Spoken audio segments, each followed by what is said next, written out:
Hi and welcome back to the channel. Today I realized we were overflowing with jalapenos in our small garden. So in this video I'll show you my recipe for pickled jalapenos that will make you never want to buy them in the store again. I'll end up filling a container that holds about 2 cups. These taste so fresh and you can really control the heat to your liking as well. So I'll need around 8 or so jalapenos, but you can scale this recipe up or down depending on how large of jars you have or how many jalapenos you have. And I also add carrots because they take on a little bit of the heat from the jalapenos and they taste great by themselves. So I highly recommend that you add them as well. First, to get everything prepped, I just want to slice them into rings that are around 1/4 inch thick. I include all the seeds and ribs as well, but if you wanted to control the heat, this is the first step where you could do that, just by leaving some of the seeds out. Then I'll slice up 2 carrots that I've peeled into the same size. I've also seen people add other vegetables like green beans, asparagus, cauliflower as well, but I typically just add carrots if I have them on hand. Or if you have other vegetables that you add in, let me know in the comments down below. And the last thing we'll need prepped is garlic. And I smash up and chop 1 clove of garlic for this recipe. And a link to the full recipe is on my website, linked down below.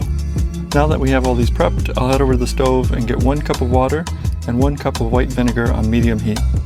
As that's coming up to a boil, I'll add in the spices that we'll be using, which will be a tablespoon of salt and a tablespoon of sugar.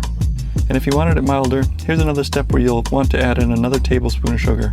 I also add in a bay leaf and then a teaspoon of Mexican oregano.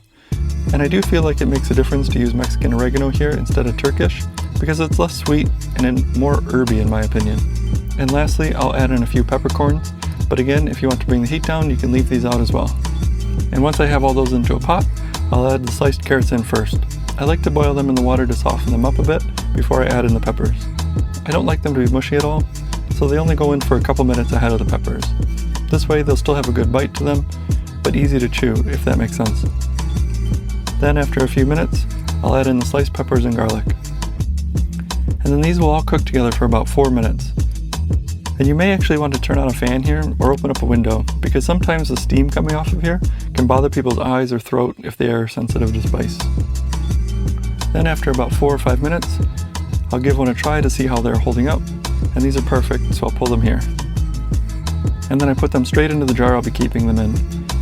This isn't traditional canning, so I didn't sterilize these jars, and so they won't keep much longer than a few months, which is plenty of time for us. But you could also sterilize your jars and go through the whole canning process, and properly can these if you want to keep them for a much longer time.